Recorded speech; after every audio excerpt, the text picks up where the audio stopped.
Rockabilly music and culture have left an indelible mark on American music and style. From the pioneering work of Sam Phillips and the legendary Sun Records artists to its lasting influence on punk, Americana, and beyond, Rockabilly continues to inspire and captivate new generations.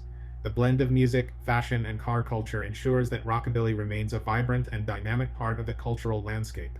Most conversations on Rockabilly music and rock in general start with the song Rocket 88. Rocket 88 was recorded by Jackie Brenston and his Delta Cats in March 1951. However, the band was actually Ike Turner and his Kings of Rhythm, with Brenston, the sax player, taking the lead vocals. Rocket 88 was recorded at Sam Phillips' Memphis recording service, which later became the legendary Sun Studio in Memphis, Tennessee, and was produced by Phillips. Rocket 88 is often considered one of the first rock songs due to its driving rhythm, upbeat tempo, and use of distorted guitar. Rocket 88 celebrates the Oldsmobile Rocket 88, an early muscle car, reflecting the post-World War II fascination with automobiles and speed. Notably, Rocket 88 featured distorted electric guitar played by Willie Kizart.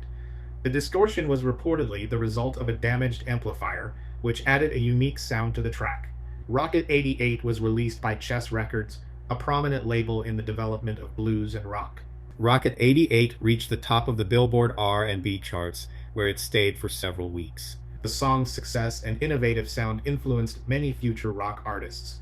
It's often pointed to as a pivotal moment in the development of the genre. Over the years, Rocket 88 has been acknowledged in numerous retrospectives on rock history and is considered a seminal recording in the genre's evolution.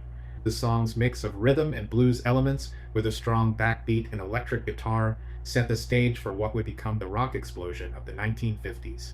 We'll get back to Sam Phillips, but first we have to discuss another rock pioneer who many, including himself, think is the actual originator and king of rock and roll, Little Richard. Little Richard was instrumental in defining the sound of rock, with his energetic piano playing, raspy vocals, and exuberant stage presence. His hit songs like Tutti Frutti and Long Tall Sally showcased a blend of boogie-woogie, gospel, and rhythm and blues, laying the groundwork for the rockabilly genre and influencing countless musicians. Little Richard's flamboyant persona and boundary-pushing performances challenged societal norms and broke racial and sexual barriers in the 1950s.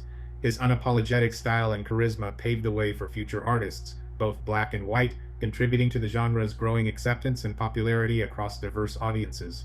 Little Richard's influence extended to a wide range of legendary musicians, including Elvis, the Beatles, and Jimi Hendrix, who all cited him as a major inspiration. His energetic showmanship, vocal techniques, and musical innovation inspired these artists to push the boundaries of rock and rockabilly, leading to the evolution of modern rock music. Sam Phillips founded Sun Records in Memphis, Tennessee in 1952. Sun Records became the birthplace of rockabilly music, blending country, R&B, and blues. Phillips' goal was to find a white artist who could sing black music, bridging racial divides in music. Elvis Presley is one of the most iconic figures in rockabilly. His early hits like That's All Right and Blue Moon of Kentucky exemplify the rockabilly sound. Elvis's style, charisma, and rebellious image helped popularize rockabilly music globally. Known for his wild performances and piano skills, Jerry Lee Lewis brought a raw energy to rockabilly. Hits like Great Balls of Fire and Whole Lotta Shakin' Goin' On are rockabilly classics. Though primarily associated with country music, Johnny Cash's early work at Sun Records had a strong rockabilly influence. Songs like I Walk the Line and Folsom Prison Blues show his rockabilly roots. Carl Perkins is often credited with writing some of rockabilly's most enduring songs, including Blue Suede Shoes. His guitar playing and songwriting had a significant influence on future rock and roll artists. Rockabilly isn't just music, it's also embedded in culture. Rockabilly culture in the 50s was marked by a rebellious attitude, slicked back hair, leather jackets, and a love for hot rods. It was a youth movement representing a break from the conservative norms of the time. Rockabilly went to the movies as well. Films like Jailhouse Rock from 1957 starring Elvis Presley and The Girl Can't Help It from 1956 showcased rockabilly music and style. Rebel Without a Cause from 1955 captured the rebellious spirit that resonated with rockabilly fans. Rockabilly culture has a strong connection to tattoos, with many fans sporting classic Americana and traditional tattoos. Custom cars and hot rods, often restored and modified, are a significant part of the scene, reflecting the 1950s aesthetic. There are parallels to punk and Americana music, with those early rockabilly musicians being among the first punks and rebels in music. The raw energy, DIY ethic, and rebellious spirit of punk music in the 1970s and 80s have parallels to rockabilly. Bands like the Cramps blended punk with rockabilly, often referred to as psychobilly. Americana music, which encompasses roots, folk, and country, often draws from rockabilly's blending of different American music traditions. Southern California bands like X, The Blasters, Los Lobos, Social Distortion, and others skirted the punk, Americana, and rockabilly scenes. Artists like the Stray Cats revived rockabilly sounds in the 80s, bridging the gap between rockabilly and modern Americana. The Stray Cats, with hits like Rock This Town and Stray Cat Strut, led a rockabilly revival in the 80s. Brian Setzer, the band's frontman, continued to promote rockabilly through his solo work and the Brian Setzer Orchestra.